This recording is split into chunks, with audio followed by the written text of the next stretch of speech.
তো দেখানোর চেষ্টা করছি, দেখছেন আপনারা এম.এ ফার্নিচার হাউস বটাবাড়ি। তো এখানে অনেক ভ্যারাইটি ডিজাইনের মাল আছে, বিশেষ করে একটা নতুন মাল তৈরি হয়েছে।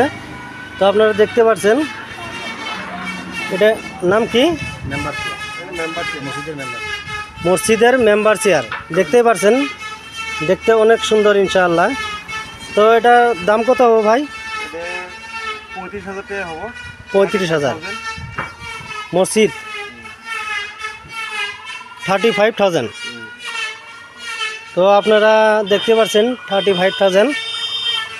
যদি কারো লাগা আছে এখানে আসি, অল্প কম রেটে হয়তো মিলতে পারে। এখনকার আমরা দেখানোর চেষ্টা করছি ভিতরের মালগুলো। তো আসেন, দেখতে পাচ্ছেন ভিতরে ফার্নিচার